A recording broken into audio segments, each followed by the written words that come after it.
Hi, I'm Somali and thank you for tuning in to this tutorial. Today I am going to be showing you how to make a scented sachet that you can place in your drawer or hang in your closet. Now the technique I'm going to be using is hand sewing. I know it's easy to get your sewing machine out and zoop zoop zoop, it's done. But the art of hand sewing is dying. Not a lot of people are doing it anymore. And it is such a therapeutic way of creating something. It is really nice. Now, I love my sewing machine and I love the convenience of a sewing machine. But when you hand sew, it's just, I don't know, it's like your energy goes into the project, your essence goes into the project. With what I'm making, it's really simple. It's just a small scented sachet that you just toss in your drawer to make it smell nice.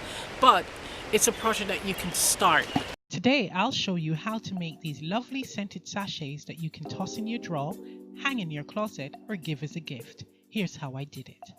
What you'll need to do is to create a template. Now, your template can be any shape. You can use any material such as cardboard or paper to create your template. I've decided to use embroidered linen for these sachets. It's been in my fabric stash for a while and I was waiting for the right project to highlight its beauty.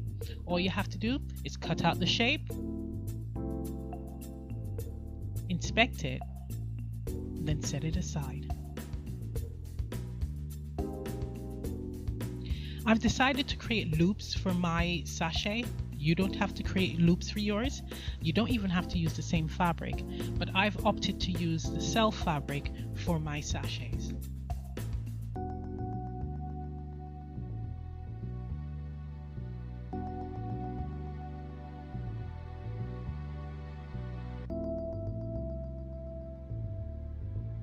The stitch that I'm going to be using to create the sachets is a back stitch. Now, unlike the running stitch, with the back stitch, the needle enters behind the thread and comes out in front of the thread. A running stitch, the needle is in front of the thread at all times. So here's an example. Needle enters behind the thread, comes out in front of. Behind, in front of. Behind, in front of.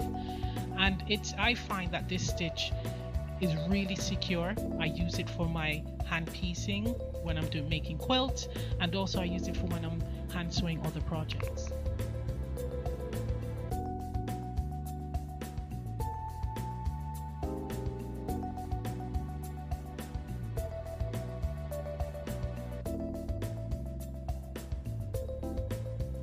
Here's the finished result. It is a secure stitch. It is not going anywhere.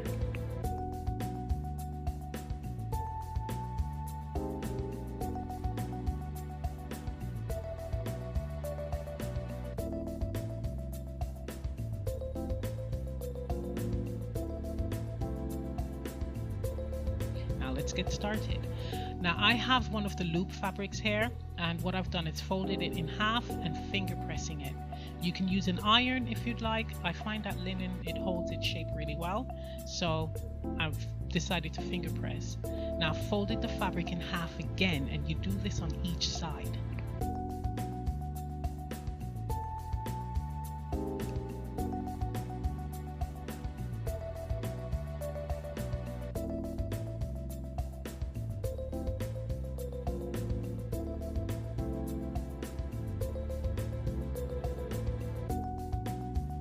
Once you're done finger pressing, fold it in half, and now it's time to stitch. So as earlier I told you that I was going to do back stitching for assembling this sachet.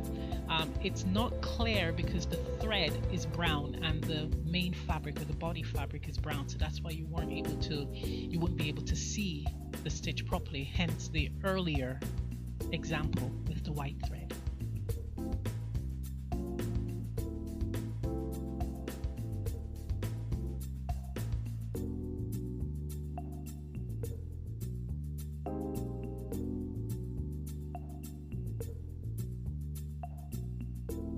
Now it's time to assemble the sachet. So fold the sachet pretty sides together, fold the loop, closed end inside with raw edge sticking out, and fold over. Now it's time to pin and stitch. When you're stitching, leave an opening so you can turn the fabric inside out and also be able to fill it with your herbs.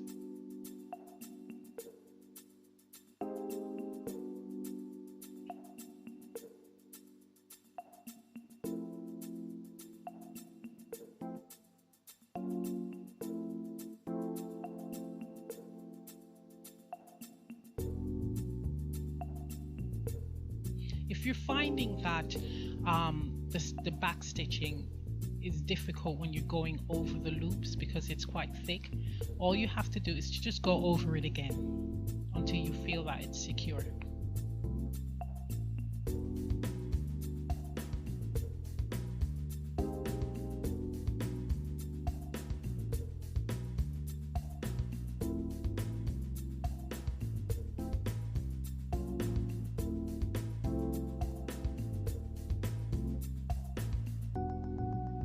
Now it's time to clean up the raw edges, snip away what doesn't need to be there, so you can turn it inside out. So we're snipping the raw edges, and we also snipping the edge of the curved sachet to release bulk, and it gives a nice smooth edge. The triangle fabric, just snip the corners of the stitched edge. Now we're turning it inside out. It is quite fiddly working with small pieces of fabric.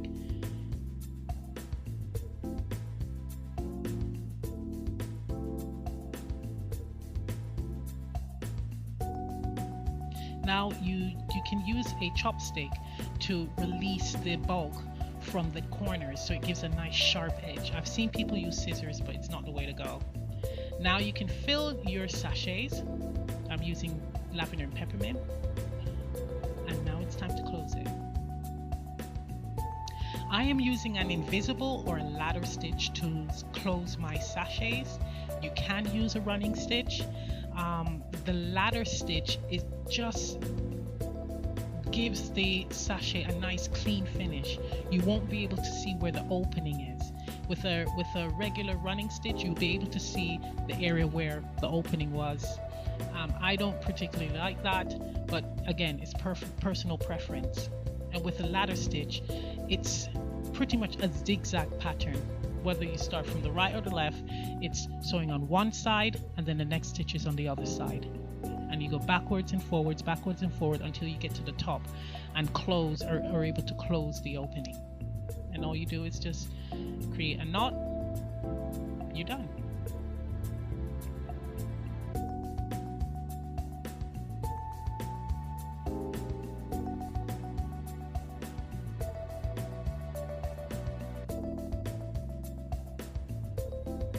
That's it. There you have it. Lovely scented sachet that would make a great gift. Fantastic addition to your drawer. Great stocking stuffer, and it was a pleasure to make.